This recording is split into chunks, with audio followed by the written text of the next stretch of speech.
Hello and welcome to Full Moon's Videozone. I'm Charles Band. I'm sitting here on the top of the former Broadway building on the corner of Hollywood and Vine. We're actually now located here. This is Full Moon headquarters, even though we still have studios in the Valley and we have our big studio in Romania. I hope you all enjoyed The Creeps. It was a blast making this very weird movie. Coming up next on the Full Moon label is Bride of the Head of the Family. Last year in '96, Head of the Family was released and it was very well received. Very strange movie about this huge head and its three siblings. And of course now our big head meets the bride. Another big head happens to be a female head, so you can only imagine what happens after that. After Bride of the Head of the Family, we have Curse of the Puppet Master, Subspecies 4, a whole wonderful lineup of films. And again, I appreciate your watching our movies, and I look forward to seeing you on the next edition of the Videozone.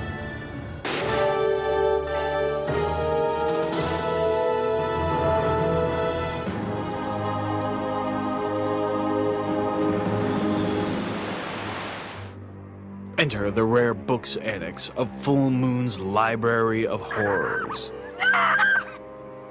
And check out their new volume in fear. Guaranteed to give you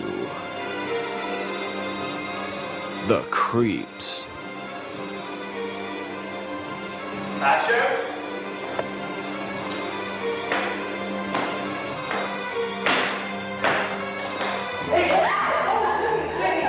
Charles Band is the head librarian who lends his skills to make this story leap off the page. Well, the idea of working, even though in this case reduced shape and form with Frankenstein, the werewolf, the mummy, Dracula, with famous monsters, monsters that we all grew up with, was very exciting. And, you know, I thought, got to invent a way to put a different spin on these creatures. You know, we've seen them all in hundreds of movies.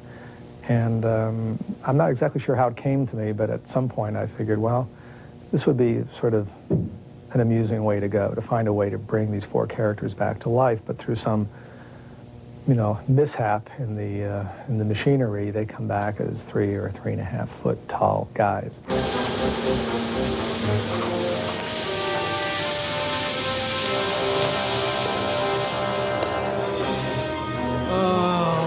I think we're still in trouble. But what turns me on is doing kind of cutting-edge stuff. I mean, we have small budgets, but if we put some quality and passion in the work and the ideas are good and different, it's tough to do something different in the genre. You know, there's been thousands of movies made in the horror fantasy genre. But I don't think there's anything else quite like this. I don't think you can find another story about 4 short monsters. So hopefully we're the first. Creating the look for the creeps was a literal challenge for Atlantic West Effects, the makeup artists responsible for the creeps' look. You know, even though it is kind of weird and probably borderline a comedy, I didn't want to, you know, have fun at the expense of the creatures. So when I talked to Gabe Bartalos, who was the makeup effects, visual effects creator of the look of the 4 creeps, I said, let's try to go as traditional as possible. Let's make them really credible, you know, albeit short monsters. And I think you know, we did just that. I think they're effective, and you know, we take them pretty seriously.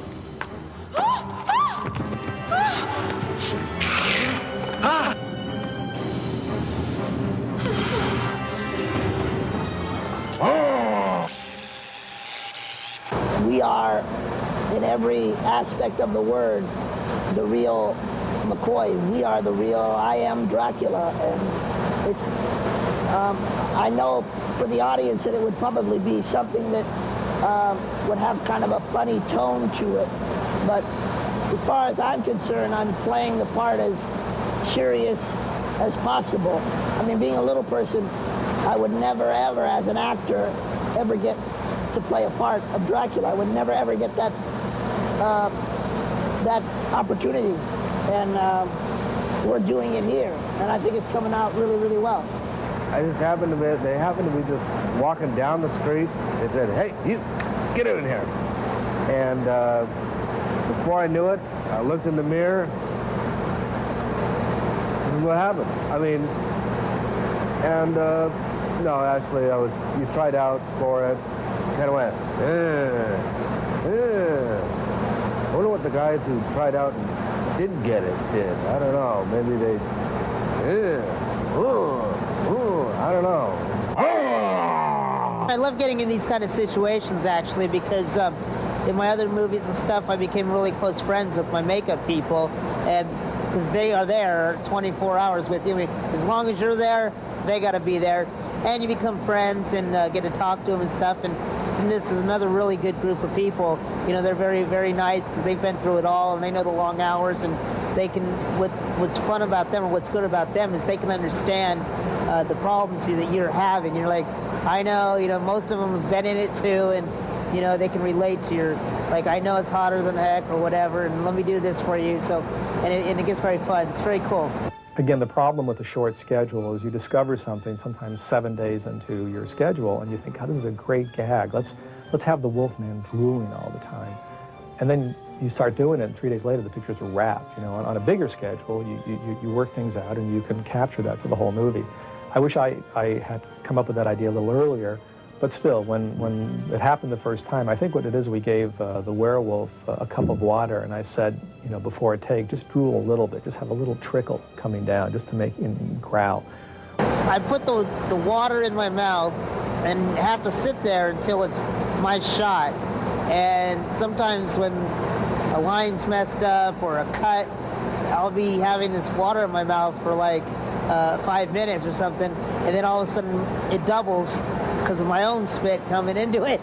Well, action, we're going, and he growls, and because of the teeth and everything, he couldn't hold it in. This thing just plopped out, this like huge cascade of mega drool, and it looked great. Those monsters were great, and they really were scary to look at. Rhonda Griffin goes from hideous to heroine to lead the human cast against the creeps. Right. We're always blessed, I guess, when a good cast comes together.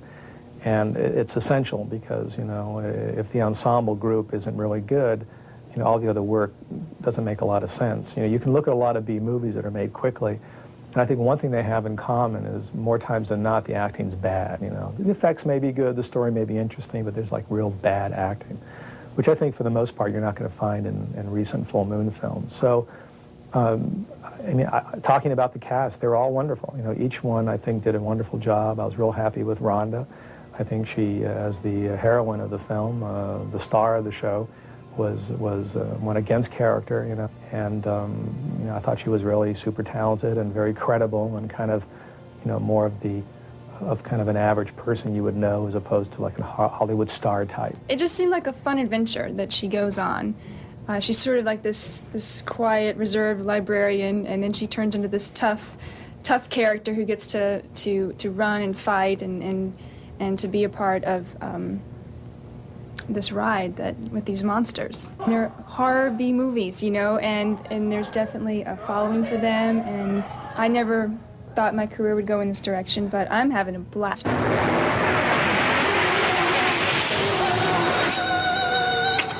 I was so glad it was funny.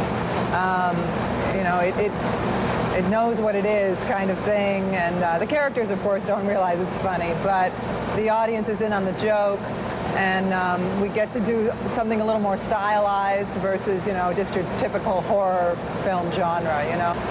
The Jane Eyre scene particularly lives on in infamy, I'm sure will haunt me throughout my career.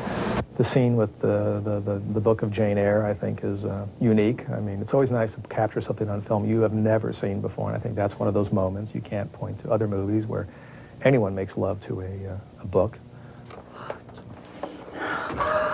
Oh my God, Jane. I definitely am a little scared of my boss. And she was wonderful because we played off each other very well, and she's very talented too, and we just, I don't know, I mean, the rapport that we had together was great, and I had a lot of fun working with her. Quarles. There's a Rita Mae Brown reading at the Barnes & Noble this evening. I thought if you were free, maybe we could, Well, cheese and wine? Well, actually, I need to do something. I need to do something. Ah, well, fine. Very good then, Quarles. Good. There will be a sexual harassment suit in the sequel to this film, I'm sure. I think I'm hyperventilating and I don't have good blood sugar. Bill, who played Berber, I mean, I think he's a real discovery. You know, I think he's just a wild character, and every time he's on screen, you have to laugh. You know, at his the way he portrayed that character. I need some identification. Oh, yeah, of course. Wait, of course. Sometimes Charlie has what's known as the acting police, which he sometimes has to bring in. And in the case of my character, he had to bring in the acting police a couple of times. Because, of course, when you start to fly in this wild character and sputter and stammer, sometimes you just end up only sputtering and stammering, and you sort of lose focus of what is actually supposed to be going on in the scene. It made it a lot more fun to play, though, because you don't have as many rules. Whereas some of the other characters had to be normal, I didn't have to be normal. I think one of the reasons I really liked him right away, the character, is because I could see that he's just, his thought process was just not strong enough to really be a leader. So he was always, no matter what he did, he was always going to be the last guy picked at the basketball game. One aspect of the story added a new dimension for the cast and crew.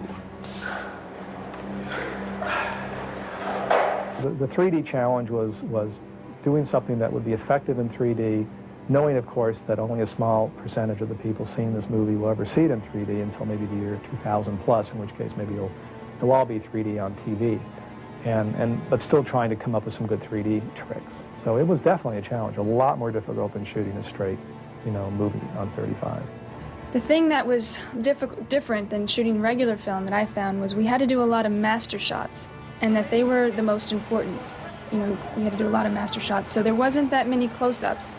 And so we had to get 4, 5, 6 pages of dialogue, all in one take, without breaking and having close-ups. So the pressure was on a little bit that way. It was extra hot because the lights for the 3D effects have to be brighter than normal lights. So sometimes it was just boiling. And in the gags, the actual 3D gags where the items are coming at the camera, that was much harder to do than I thought it would be, because you have to have a certain angle. And my taser was my gag, and I'd pull the trigger and it would go out, but you get your perspective for the 3D camera here and the gun ends here. But by the time you are actually into the gag, the thing's way out here. It was a lot more stressful than I thought it was going to be. I figured you just do it, but you have to have it at a certain angle so that it'll play, and you want the audience to be going like that. Even with all the hard work, the cast and crew found ways to have Pulitzer Prize-winning fun.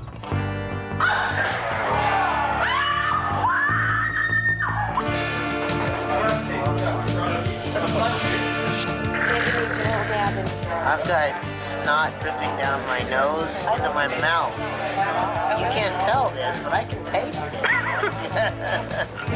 Let's go. Okay, last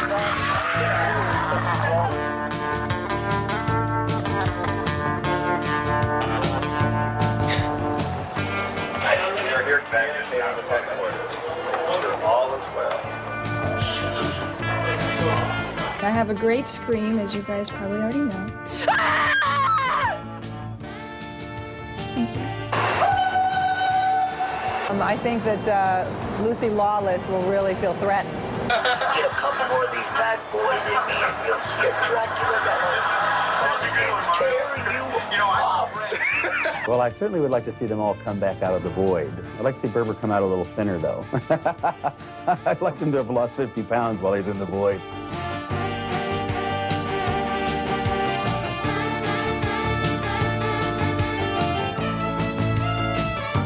But I hope this show does well enough and the creeps can come back. I'd love to bring them back, and we could go forever with those guys.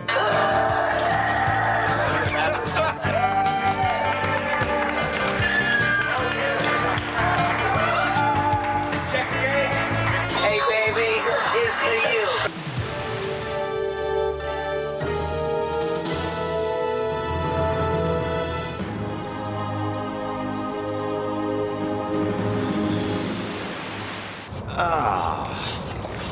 What the hell is this? It's just one of them things. At the Pony Valley Sewage Treatment Facility, strange things are surfacing. Honey, I gotta tell you, when I first looked into those 2 pairs of baby blues peeking out at me from that bottle of denatured alcohol, I thought of you. Open the box. It's not human. She's sneaking behind my back with that gauche, undiscriminating collector of medical garbage, Napoleon Lazar. I say, if you can't beat him, join him. It's not an animal. Don't move, little froggy! You hoe! I'll kill you! I'll kill you! Come back! In fact, it's like nothing you've ever seen before. You 2 want to be left alone? I think we do. So what do we do now? Simple. All 4 of us take a little ride over to Lorca's and get back your goober. It's hideous.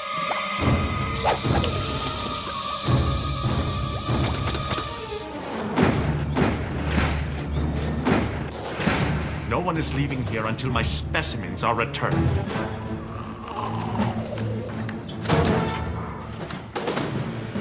It's alive!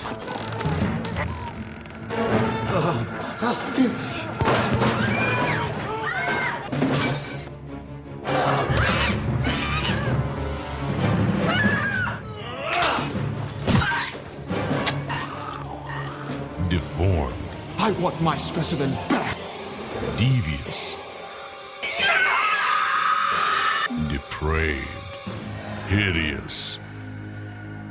I mean, somebody correct me if I'm wrong here, but this is not normal. I am God's most desolate creature. From Full Moon, the creators of the Subspecies Trilogy, comes a new tale of the undead. Vampires are the spawn of many bloodlines. Some are monstrous creatures forced to hide their faces from society. Others are beings of age-old grace, walking freely through the world of mortals. A fate of endless nighttime, an endless hunger for innocent blood.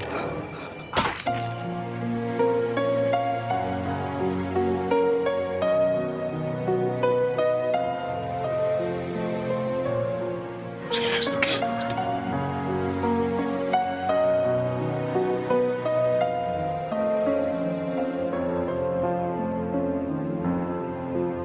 For me, there is no comfort, no rest.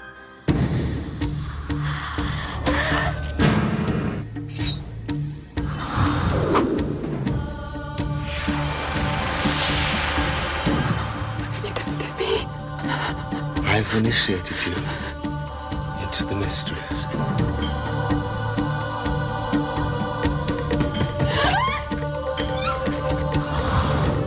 There is no one to hear you.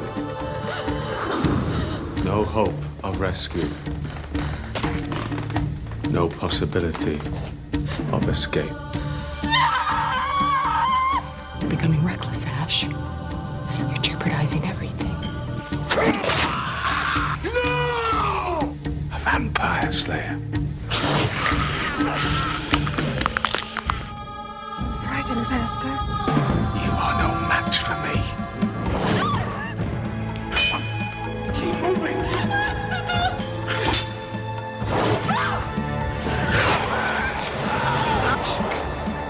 Soon enough, you will beg me for deliverance. The Vampire Journals. Meet the Stackpools. Brother Otis has big muscles and a little brain. All right. You fight. Otis hit you. You yell. Otis hit you. I think I got the game plan here, Otis. Brother Wheeler has big eyes and a little brain. Holy shit, them some big eyes, brother. Sister Ernestina has a little brain. And then there's Myron, the head of the family. We Stackpools all have our peculiarities. He's got a big brain and a lot of very weird ideas. Folks sometimes drop into the stack pools. The accommodations might be a bit cramped, and the food is nothing to write home about. But nobody ever leaves. What the heck's going on around here? Beats the rules shit out of me. Now someone is trying to make trouble for their happy family. Unless you want me to go to the law with this, I suggest you talk to me. And it's bringing the stack pools even closer together. We'll catch the little fox, and I'll cut that grin right off his face. Them stack pools is loaded with the green stuff. And you're gonna get it? Save me, Lance. Please. Oh, Lance is coming. I'm not normally a vindictive person, but in your case, I'm going to make an exception. But don't you worry. You won't have to go through it alone. Oh my God. Don't you worry, Sugar Bear. Everything's gonna be just fine. I've always been attracted to really intelligent men. And you think you can fill my lonely hours? I just want to be close to you, honey. With my ongoing plans for world domination at all, to take time out for romance, I'm afraid it'll just have to be death by torture as planned. You're my dreamboat.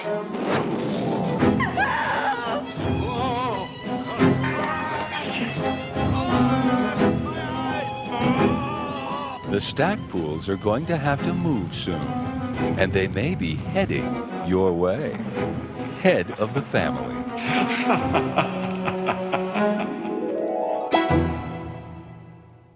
For more information about our films and to be added to our mailing list, write to Full Moon Pictures, 8721 Santa Monica Boulevard, number 526, West Hollywood, California, 90069. Or visit the Full Moon Pictures website at fullmoonpictures.com.